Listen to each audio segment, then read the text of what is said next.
하나님께서 에스겔에게 애굽에 대해서 이제 아수르 지역, 여기서 보면 또 하나님의 동산 에덴으로 이렇게 표현하고 있습니다.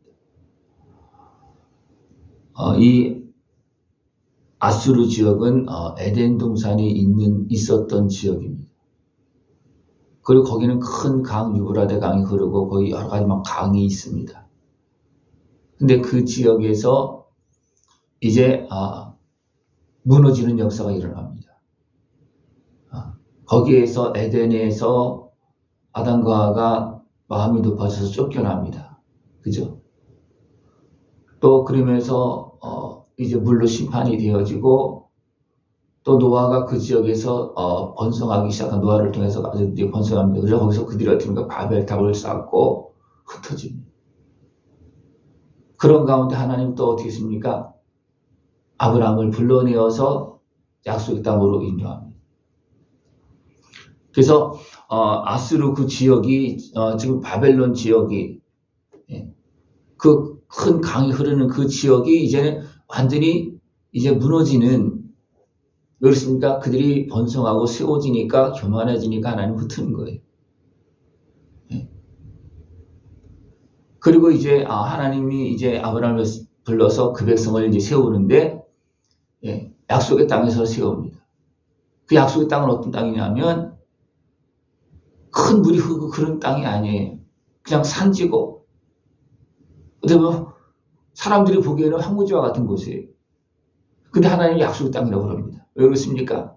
사람들이 물질적으로 풍성해지니까 마음이 높아지니까 안 되겠다. 그래서 어떻게 합니까? 하나님은 이제는 물질에 풍성한 것이 아니라 하나님이 은혜가 풍성한 곳을 약속의 땅으로 주는 겁니다. 우리 이것을 알아야 됩니다. 하나님이 은혜가 풍성한 곳이 약속의 땅이에요. 그것이 잘 되어지면 이제 물도 잘 흐르게끔 하나님 그렇게 하시겠죠. 그래서 하나님께서 아브라함 불러내서 가나안 땅에서 약속의 땅에서 기릅니다. 그러나 그들에게 또 누가 틈타니 어둠의 곳에서 틈타는 거예요. 그래서 문제가 생기니까 하나님 어떻습니까? 그들을 어디가 살게 하냐면 애굽에 가서 살게 합니다. 애굽에 가서 살게 할 때 하나님 누구를 먼저 보내고 요셉을 먼저 보냅니다. 그래서 애굽을 어떤 나라로 만듭니까? 7년 가뭄에도 문제가 없는 나라로 만듭니다. 그렇습니까? 하나님께서 그 백성을 보내려고 미리 보내서 애굽을 하나님의 백성이 번성할 수 있도록 성장할 수 있는 그런 땅으로 만듭니다. 갈대아 우르에서 불러내어서 거기 그러니까 그때는 애굽과 비교가 되지 않는 그런 모습이었습니다. 그때는 거기가 최고였어요. 근데 거기가 교만해져서 무너지니까 하나님 다 쫓아내고, 그리고 거기에는 이제 정상적으로 하나님 축복이 흐르지 않는 그런 모습이 되어지고, 그래서 하나님은 아브라함 불러내서 그 백성을 다시 만드는 겁니다. 그런 가운데 하나님은 그 백성을 어디서 기르는 겁니까? 애굽에서 기르는 거예요. 애굽에서 기를 때 애굽에서 그냥 보내서 기르는 것이 아니고 그곳을 기름지게 해놓고 또 모든 힘을 주고 권세를 주어서 어떻게 합니까? 거기서 기르게 합니다. 거기서 그걸 번성시키는 겁니다. 근데 애굽이 또 어떻게 됐습니까? 애굽이 교만해지는 거예요. 그래서 그 백성들 학대하고 그 사람도 다 다시 불러냅니다. 그런 가운데 이제 또 이제 애굽이 또 교만해져서 어떻게 합니까? 이제는 바벨론이라는 나라를 세워서 하나님과 어떻게 합니까? 애굽을 치는 거예요. 왜? 교만해지니까. 그래서 애굽이 오랫동안 이렇게 쓰임 받았기 때문에 하나님의 백성을 어떤 키우는 환경적인 그런 모습으로 세워졌기 때문에 쓰임 받았기 때문에 하나님 그래도 애굽에 대해서 많은 복을 주시는 그런 모습이었습니다. 그럼에도 불구하고 교만해지니까 어떻게 합니까? 강이 마르고 사람들이 다 떠나고 또 애굽 바로의 그 사람들이 어떻게 합니까? 다 흩어지는, 그래서 40년 동안 흩어졌다 그랬습니다. 좋았던 에덴 동산이, 하나님의 동산이 아담과 하와가 교만해지니까 하나님 아예 쫓아냈잖아요. 아담과 하와를 쫓아냈어요. 그죠?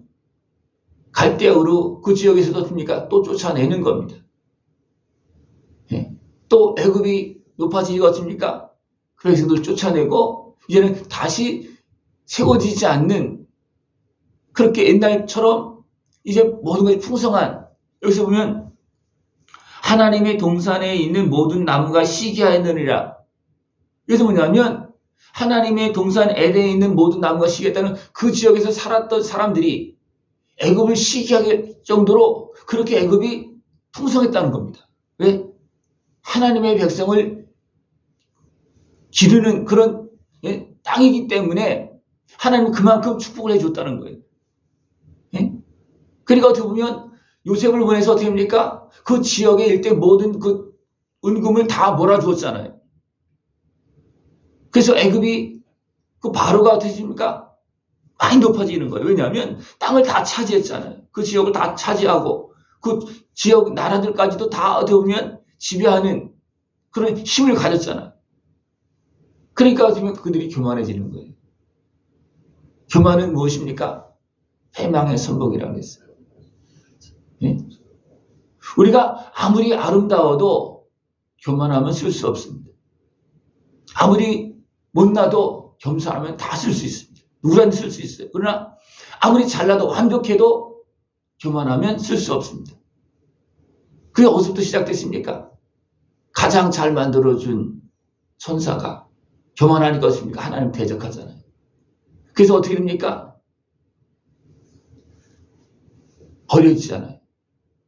어둠에 버려지는 겁니다. 흑암에 버려지는 거예요.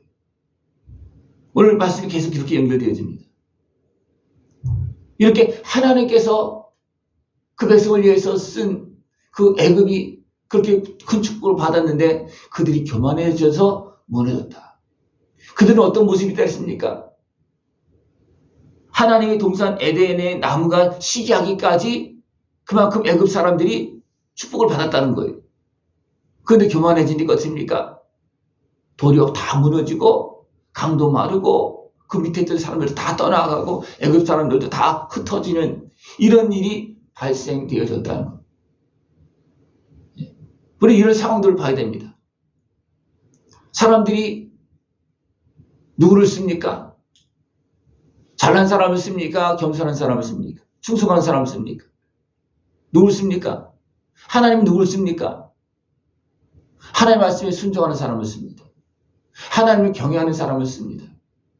높아진 사람은 다 버리는 거예요. 왜? 하나님께서 한두 번 경험한 게 아니에요. 한두 번 경험한 게 아니에요. 그죠? 천사를 만들어놨더니 대적하지. 사람을 만들어놨더니 높아져서 하나님처럼 되려고 그러지. 또 불러내서 뽑아놨더니 또 마음이 높아져서 예? 하나님처럼 또 그 자리에 서서 어리석게 행하고. 그러니까 유대인도 어떻게 합니까? 높아져서 하나님도 대적하잖아요. 높아져서 이 마음이 높아진 거예요. 그래서 어떻게 합니까? 온 땅 흩트잖아요. 이것이 인류의 역사 속에 완전히 나타나고 있는 모습입니다. 나는 어떻습니까? 겸손합니까? 교만합니까? 예? 어때요? 아무리 잘나도 교만하면 쓸 수 없습니다. 아무리 잘나도. 예? 우리 이것을 기억해야 돼요. 그래서 하나님 어떻게 합니까? 하나님 앞에서 겸손하게 낮춥니다. 많은 간증들을 들어보면 무엇이 있습니까? 다 낮추는 거예요. 예? 낮춰서 하나님께 이렇게 쓰셨다. 대부분 다 그런 간증이에요. 그죠? 높아진 사람을, 어리석은 사람을, 교만한 사람을, 자기 고집하는 사람들, 죄악에 빠진 사람을 낮춰서 돌아오게 해서 쓰는 겁니다. 예? 이스라엘 백성들도 또 포로로 끌려가잖아요. 왜 그렇습니까? 그들이 하나님의 백성이라고 그러는데 하나님의 백성으로 안 살아. 우상을 섬기며 살아요. 이방인을 좋아하고 살고요. 그렇습니까? 하나님의 백성이 이방인보다 못한 모습이 되는 거예요. 그러니까 하나님은 그것을 깨닫게 하고 회개하고 이제는 포로에서 돌아오게 해서 이제는 하나님을 바라보고 살게 하는 겁니다. 여러분 이 과정을 다 거쳐야 되겠습니까? 아니면 안 거치고 바로 깨닫고 그냥 바로 낮은 자리로 내려가서 하나님 은혜 속에 살기를 원하십니까? 바로 깨달았어요. 예? 깨달았으면 벌써 마음이 달라져야 되는 거거든요. 근데 이게 마음까지 안 달라진다는 건 아직도 못 깨달은 거예요. 예? 아직도 못 깨달은 거예요. 그래서 많은 사람이 방황하고 헤매고 있고 이곳에 저곳에서 다 하고 삽니다. 예? 그러니까 에덴 동산이 아담과 하와 때문에 사라졌어요. 예? 갈대아우르, 유브라데강, 에덴 동산이 있던 또 노아로부터 시작했던 그 번성했던 그 지역이 다 무너졌습니다. 왜 그렇습니까? 사람이 교만해져서 하늘 끝까지 올라가려고 그러니까 하나님 다 틀어버려요. 애굽도 그렇게 하나님께 쓸 때는 그렇게 축복해 줬는데 그들이 교만하니까 이제는 강이 마르고 사람들이 제대로 살 수 없는 사막처럼 되어집니다. 이런 모습을 하나님 다 아시기 때문에 그렇습니까? 이제는 세상의 물질적인 걸 가지고 풍성하게 하려 하지 않습니다. 무엇을 가지고 세우냐면 하나님을 경외하는 나라를 복을 주셔서 사용하시지, 예? 물질이 풍성하다고 거기 모여있는 사람을 사용하지 않습니다. 그것을 차지한 사람을 사용하는 것이 아니고 아무리 강하에 있다 할지라도 하나님을 경외하는 사람을 하나님 쓰시는 겁니다. 그래서 하나님은 어디서 사람을 만듭니까? 광야에서 만든다고 합니다. 고난 속에서 만든다고 합니다. 아예 낮추어서 만든다고 합니다. 예? 이걸 하나님께서 주시는 그 의뢰의 길로 겸손하게 나갈 수 있는 모습이 드러납니다. 그렇지 못하면 어디로 떨어지냐면 수월에 떨어지다 계속 뒷불이 나오고 있어요. 예? 하나님의 동산과 같은 그런 그 지역의 사람들이 다 수월에 떨어졌다 그랬어요. 또 누구도 애굽도 또 교만한 하나님의 백성들도 됩니까? 다 수월에 땅에 다 무너지고 떨어지는 그런 모습이 되어졌습니다. 지금도 마찬가지입니다. 지금도 마찬가지. 하나님을 경외하고 믿음의 길을 걸어간 사람은 수월이 아니라 천국입니다. 그죠? 그러나 아무리 잘나도 하나님을 대적하고 우상을 섬기는 거 뭐냐면 내가 높아져서 하나님을 내 발 아래 두는 거예요. 우상을 섬긴다고 그러지만 다 알잖아요. 그죠? 자기가 우상을 만들어 놓고 자기가 그 위에 떡하니 올라앉아서 이용만 하는 거예요. 사람들은요, 하나님을 우상처럼 만들어 놓고 이용합니다. 이것은 자기가 지옥 가는 길이에요. 소홀히 떨어지는 길이에요.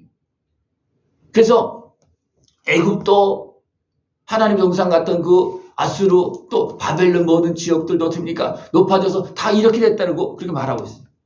다 이렇게 됐다. 우리는 깨어서 하나님의 은혜 앞에서 바로 살 수 있는 모습을 추구합니다. 아름다운 사람을 쓰는 것이 아니고 하나님은 어떻습니까? 겸손한 사람을 씁니다. 아름답지만 교만하면 하나님은 다 꺾어버립니다. 아예 쓰지 않습니다. 이를 하나님 앞에서 하나님을 경외하면서 하나님 앞에서 귀하게 쓰임받을 수 있는 복된 모습 되어지길 축원합니다. 기도드리겠습니다. 하나님 아버지 감사합니다. 우리를 사랑하시어서 낮추시고 하나님을 경외하며 살아가는 그 은혜와 복을 영원히 누릴 수 있도록 우리를 만드시고 이끌어 주심을 감사를 드립니다. 온전히 깨어서 깨닫고 그 은혜의 복을 누리며 참된 생명의 길 걸어갈 수 있는 우리 모습 되어지도록 주님 함께하여 주시옵소서. 예수님의 이름으로 감사하며 기도드리옵나이다. 아멘.